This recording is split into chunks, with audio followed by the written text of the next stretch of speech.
Good evening to one and all who are participating this GTF 2020 from across the globe. I welcome you all for the day 4 of GTF 2020, the largest confluence of researchers, practitioners, technologists, industry experts, and every day we will have this evening keynote where we are discussing on, we are bringing leaders from the industry, the policymakers, the celebrated professors from across the globe to interact with all of you. Today, Mr. Ramanan is the Mission Director of Untitled Innovation Mission, the Government of India's mission to nurture entrepreneurship and create a culture of innovation in India. Mr. Ramanan is an illustrious, industry person. Even before joining Untitled Innovation Mission, he has spent, several years with the industry. So now, after under his guidance, Untitled Innovation Mission has done phenomenally well in terms of, creating nationwide innovation and entrepreneurship initiative, resulting in close to 10,000 Untitled tinkering labs across India, nationwide, with some 5,000 plus operational tinkering labs. 650 plus districts are covered, and over close to 2.5 million students have access to innovative tools and technologies like 3D printers, robotics, and miniaturized electronics to do-it-yourself kits. And this would not have been made possible without a kind of a constant and a consistent effort by Untitled Innovation Mission. Sir, we are glad to invite you once again. Over to you. We would like to touch upon the various activities Untitled Innovation Mission is carrying out in the space of innovation, in the space of technology, in the space of propagating the Industry 4.0 across the length and breadth of our country, sir. Over to you, sir. Thank you, Suresh. And it is indeed a pleasure and a privilege for me to be able to join on this very prestigious forum, the ICT Academy Forum of Global Technology for 2020. Good morning to all the people who have logged on from overseas, depending on where you are logged on from. And of course, good afternoon or good evening to all the people who are logged on from India. I hope every one of you is healthy, hearty, and safe under these very difficult COVID-19 circumstances, and that all of you are also following the necessary safeguards that have been advocated by your institution, by your health authorities, or by your local government. We are indeed living in unprecedented times. We are living under a COVID-19 generated crisis. A simple virus has paralyzed nations across the world. It has created disruption in supply chains across the world. It has created grievous loss of lives and livelihoods in many parts of the world and in many countries. And it has also created a fear of uncertainty as to how long this particular crisis is going to last and what is it going to be in a post-COVID-19 world. There are issues that are still out there. What about other global pandemics which may be lurking in the horizon? What about issues of climate change that we have always been talking about, we have been fearing about, we have enough data about, but what would happen if the next major climate change crisis hits our Earth if we are not ready for it or if we don't prevent it? What are the other challenges that are going to arise because of nationalistic fervors in different countries as a result of the loss of lives and livelihoods and in a pursuit of growth of economy of their country? What are some of the other issues that will come up because of a world that is having divides between the haves and the have-not, which has been accentuated or accelerated by the digital divides, economic divides, social divides that are present in many a country? These are all the challenges that come to our mind in the wake of the COVID-19 crisis. At the same time, the COVID-19 crisis has shown to us in no uncertain way the role that technology is playing in being able to abate or mitigate the impact of the crisis. The role that the internet as well as global collaborations is playing in order to resolve a crisis of this magnitude and these epic proportions. And therefore, the focus on research, scientific research, the focus on technology and the focus on innovation is going to dramatically increase and it's going to play a very vital role in the days to come and in the years to come. And we also all have an opportunity to deliberate on how technology, which is changing the very shape of the world that we live in. Of course, today, even though we have a COVID 19 crisis, all of us are connected globally and are deliberating on issues of such magnitude. And that would not have been possible because unless the digital revolution that has taken place over the last few years is already in place. So we have, while we have these tremendous challenges, while we have a crisis of a magnitude that we have not experienced before, we also have an opportunity to see how we can leverage affordable, accessible, available, and advanced technologies to be able to focus on creating solutions that the every country needs, every one of us need, every corporate needs, every state or a district needs, and the nation and the world needs. And therefore, this topic, the Global Technology Forum 2020, is the right one and the relevant one for us to congregate on and to deliberate collectively. I feel very privileged to have been invited to share a few thoughts on this occasion. As Suresh Babu mentioned, I am the mission director for Atal Innovation Mission. This is a national initiative, a flagship initiative of the Government of India, which has been set up by the Honorable Prime Minister a couple of years ago in order to create and promote an ecosystem of innovation and entrepreneurship across the length and breadth of the country. Now, why is innovation and entrepreneurship so very important, especially in a country like India? We have 1.3 billion people in our country. We have 1.4 million schools. We have 10,500 engineering and related institutions in India. We have more than 39,000 colleges. We have more than 150 to 200 million young students who are going to be entering into the workplace over the next 5 to 10 years. Upon these 150 million young students depends the future of the 1.3 billion people. Their dreams are going to be the dreams of New India. Their efforts and their endeavors are going to create the new India of our dreams. And so it is very important, as the Honorable Prime Minister so eloquently brought out in his speech on Atmanirbhar Bharat. He mentioned that Atmanirbhar Bharat is all about building a self-reliant India, an India which knows how to stand on its own legs, and at the same time an India who can be depended upon by the rest of the world to create solutions and services that the world needs. It is an India that will be able to add value to the rest of the world because whatever problems you solve in a 1.3 billion people environment, you also create the potential solutions for 7.8 billion people in our planet. And India has many, many challenges. While we are having many positives that are going on, like the demographic dividend, one of the fastest growing economies of the world, barring the COVID 19 crisis, and a world that is rapidly changing, and an India that is rapidly changing because of the advent of digital technology, technology that is becoming, as I mentioned, affordable, accessible, available, and advanced. We have a possibility to be able to do a lot with these three very positive factors that are there in the country. But India also has a number of challenges.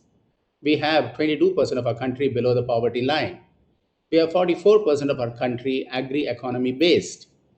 We have more than 600,000 villages in our country.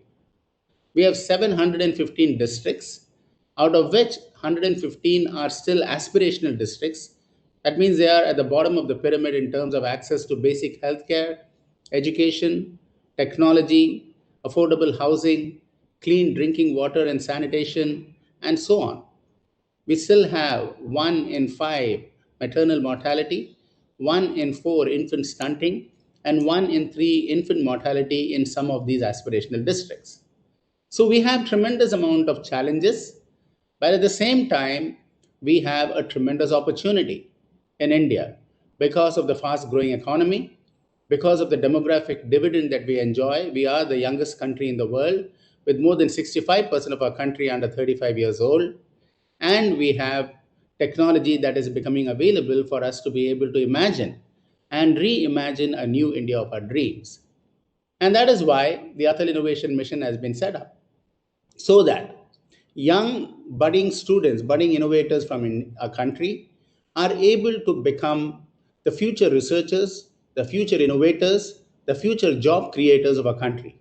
You see, India has never lacked for great innovators, great thinkers, great engineers, great scientists, great doctors, great philosophers, or great artists.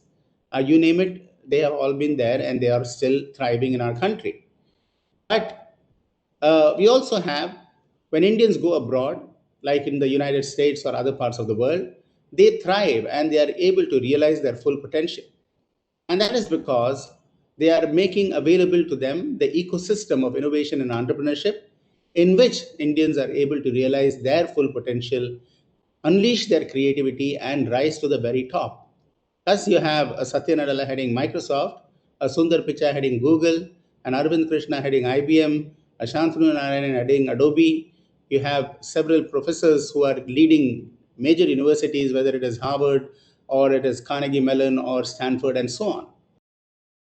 That is the power, the intellectual capability that India brings to the world. How do we ensure that we create a similar ecosystem of research, innovation, scientific thinking, and technology based development in India? How do you promote and create an ecosystem of entrepreneurship in which startups can thrive and they can blossom so that young budding innovators from India, which we have in plenty, are able to realize their full potential? How do we ensure that we have thousands of Abdul Kalams and thousands of Satya Nadellas and Sundar Pichais and Tessie Thomas type of people blossom within India and be able to solve the major problems that we have, and in the process also solve the problems of the world? That is what the Atal Innovation Mission has set out to do. So we are doing this in a very holistic manner by addressing what we need to do to build a culture of innovation. First of all, we need to build a culture of innovation, because without that culture, you will not create the entrepreneurs and the startup founders of the future. You need to become, from a rote learning mindset, you need to transform yourself into a problem solving, innovative mindset in our schools, in our universities, and in the industry. We have been very, very successful with our current educational system through the rote learning mechanisms that we have been adopting mostly.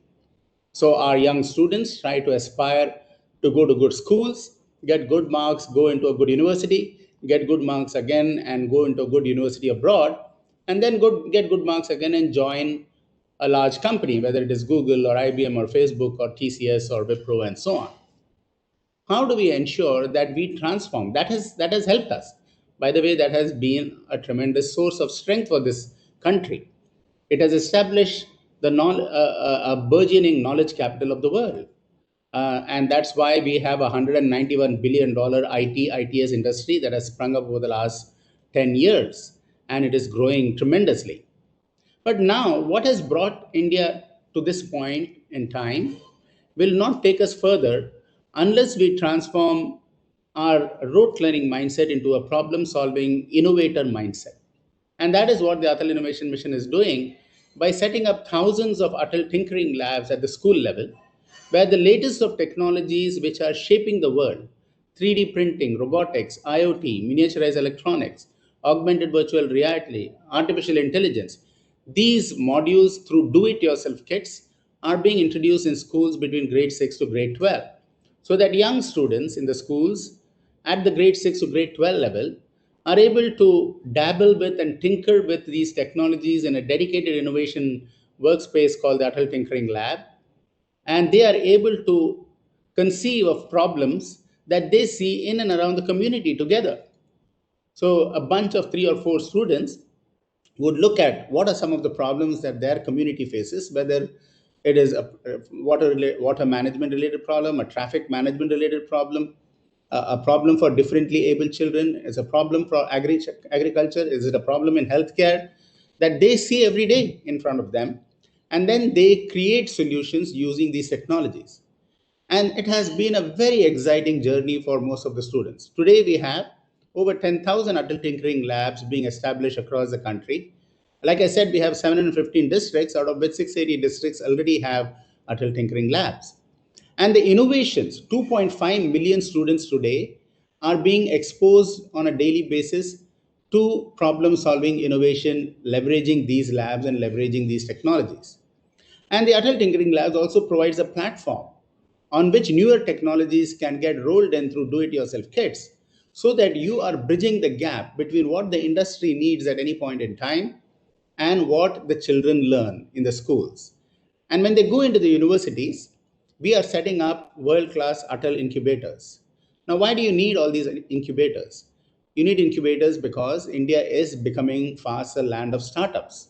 We have more than 55,000 startups today in India.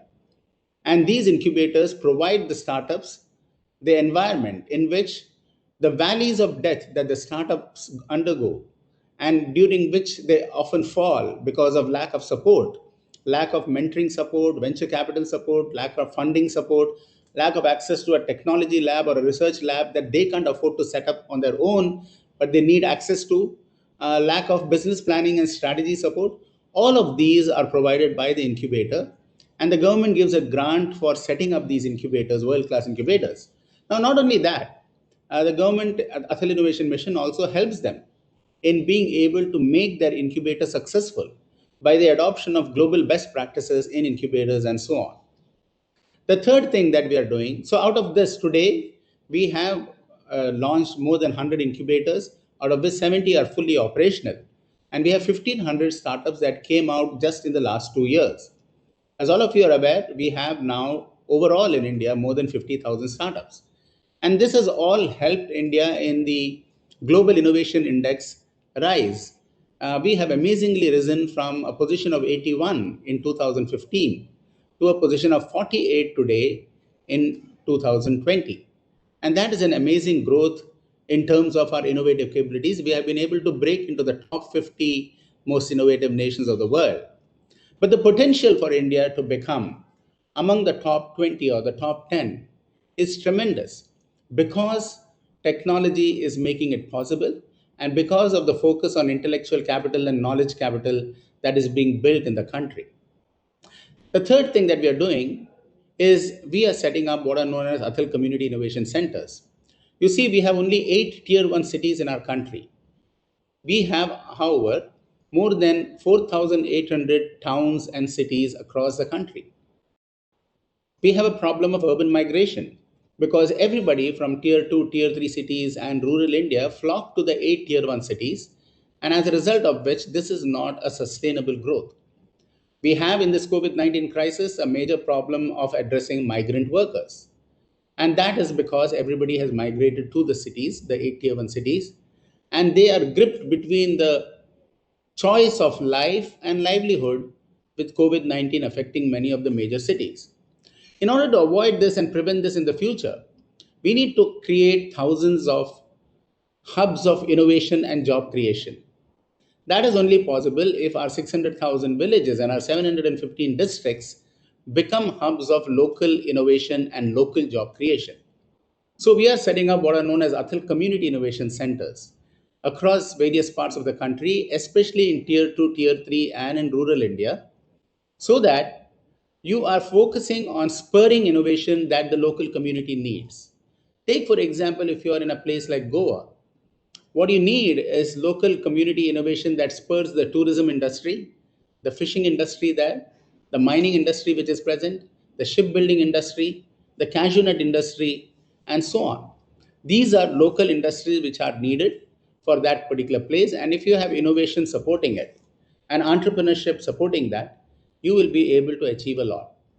And therefore, these Atal Community Innovation Centers will become centers of spurring innovation, replicating proven innovation in those communities, and also being able to become local hubs of job creation. Now, in order to identify and create products of national socio-economic impact in various verticals that we have, India is a vast and diverse country with diverse needs. We have 44% of our country as an agri economy base. So we need precision agriculture. We need healthcare solutions. We need biotech solutions. We need massive transportation solutions. We need affordable housing solutions. We need water management and smart electricity and smart cities. We need 100 smart cities to sprout up over the next 5 years. Now, these all require tremendous focus on scientific research, technology, development, innovation, and entrepreneurship. And so Atal Innovation Mission launches what are known as New India Challenges. They are called Atal New India Challenges. And these challenges help in identifying areas where we need solutions and services through innovation and which will create national impact, socio-economic impact.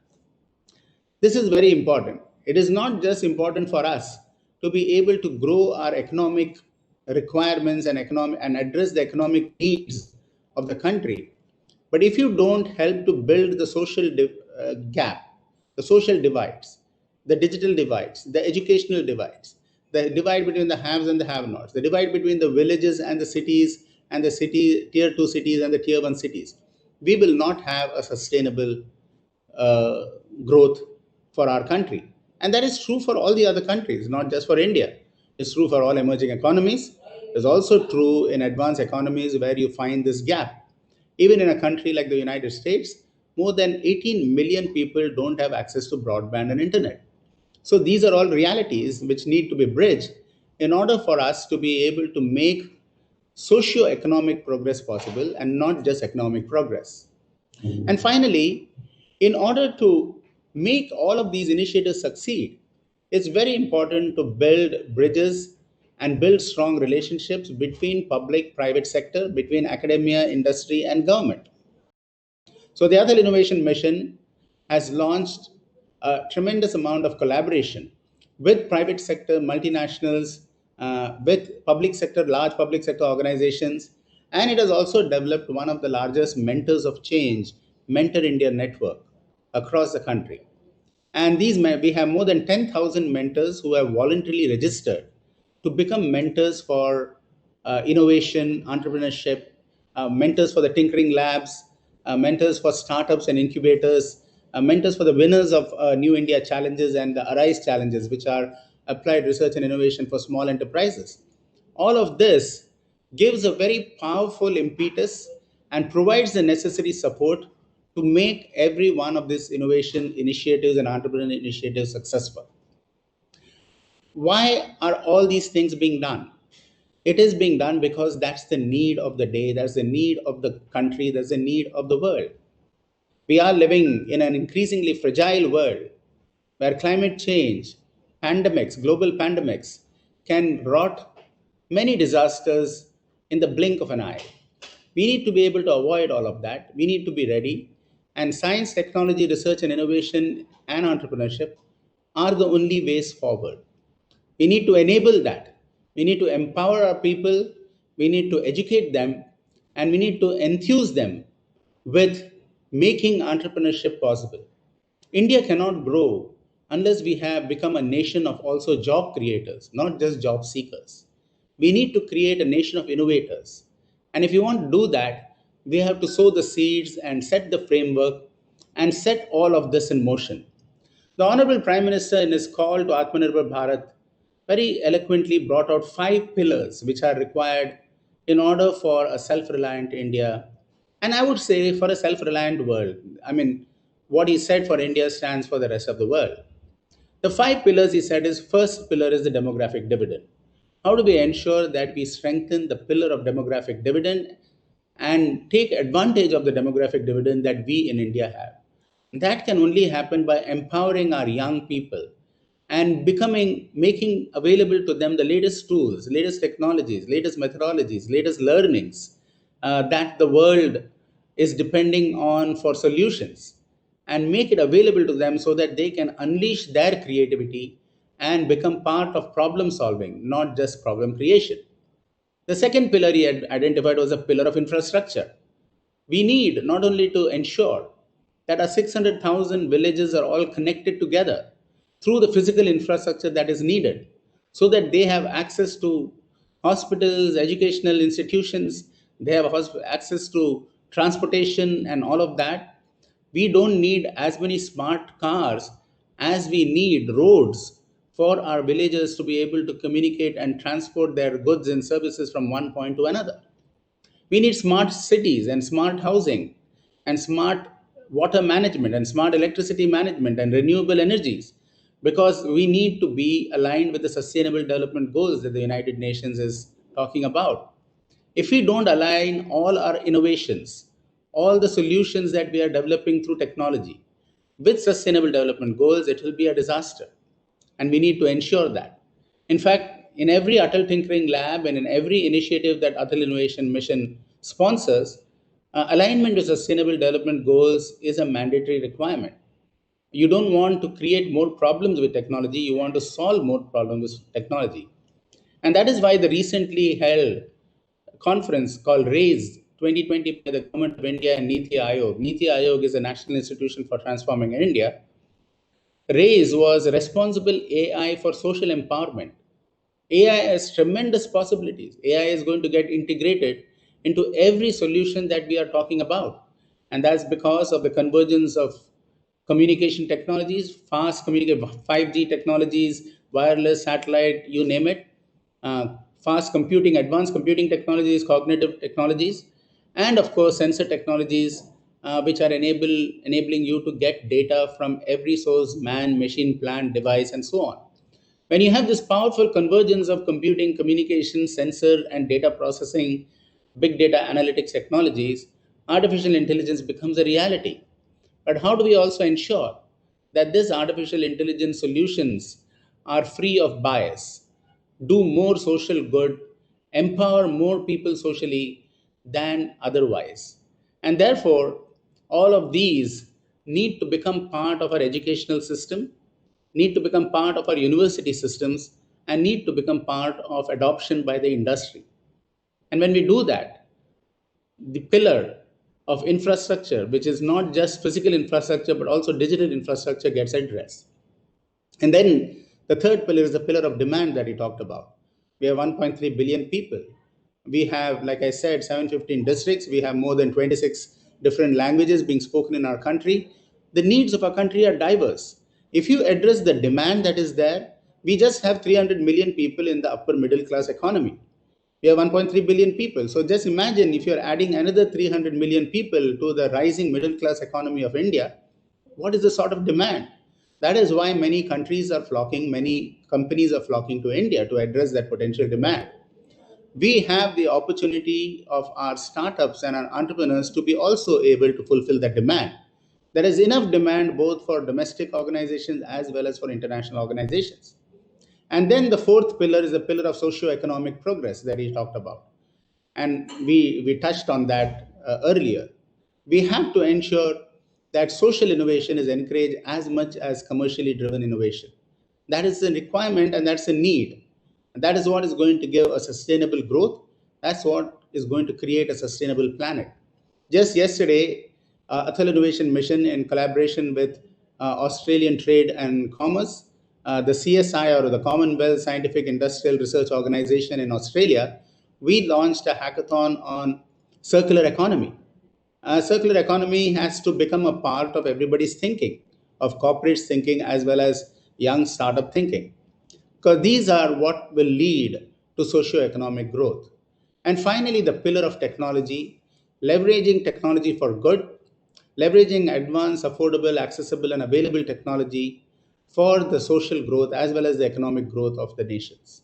I think when we put all of this together, we have the formula, we have the capability, and as long as we have the will and we have the passion, we can achieve many, many more things to make our world a better world to live in, to make our planet one of the most beautiful planets to live in.